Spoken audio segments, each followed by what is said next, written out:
How is the situation unfolding, and what is the larger sentiment of how the developments in Dhaka will impact New Delhi? Well, the situation is improving or moving towards improvement. This afternoon, the president has dissolved the parliament. Right now, consultations are going on uh, among the president, army chief, political parties, civil society groups, and also the student leaders who really led this entire process. So it is expected that something would come out positive. And in the meantime, the student leaders have proposed the name of Professor Mohammad Yunus to head the interim government, and he has accepted that invitation. And now, if all the political parties agree to that point, I think tomorrow or day after tomorrow, an interim government could be sworn in, and uh, there are indications that as of now, the interim government would look for holding the elections as soon as possible. And in the meantime, I would say that the political parties, the president, the political parties, army chief, the student leaders, all have called for maintaining the calm and maintaining the, I would say, communal harmony. And they have also requested the people to refrain from attacking any establishment. And in order to support their call, the student leaders have set up their student committees throughout the country. The army has given the names and telephone numbers of all the officers deployed throughout the country, and they are ready to extend any support if there is any risk of any violence against any institution or any person.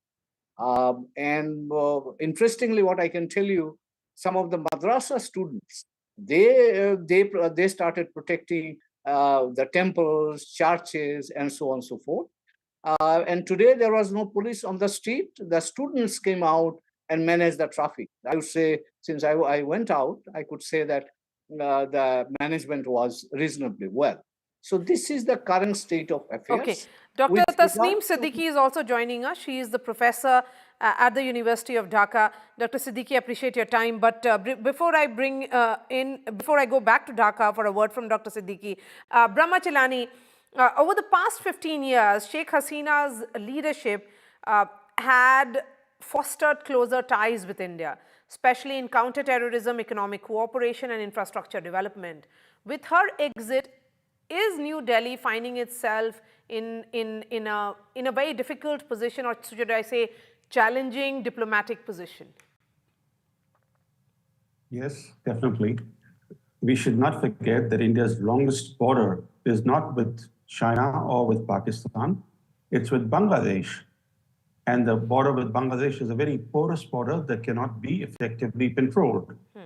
So political upheaval in Bangladesh, especially of the kind that we have seen in recent days, can have cross-border impacts. It can affect India's security over the longer term.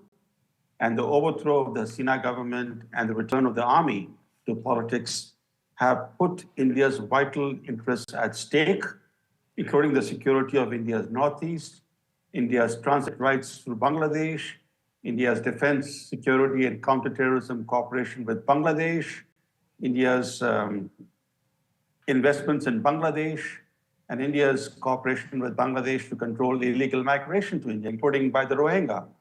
So a lot is at stake for India. Unfortunately, the developments in Bangladesh are not only a boost for Islamist forces, they also raise new threats for the vulnerable Hindu minority there. We have seen in the last couple of days arson attacks on Hindus and Hindu temples. At least 3 temples were burned down in the last 2 days, right in Dhaka or around Dhaka. So obviously, what's happening in Bangladesh has a direct bearing on India and its security. But the issue is that what can India do? India can only play a cautious and constructive role. It has to build a rapport with the Army Chief, General Zaman. General Zaman is going to be calling the shots now. There might be a civilian face to the new interim government. And we know that the Awami League has not been invited to the discussions to form the interim government, which suggests that the interim government is going to comprise largely of opposition and Islamist elements. So these developments are also troubling for Bangladesh, because Bangladesh made remarkable economic progress in the last 10, 15, 20 years, especially in the last 10 years.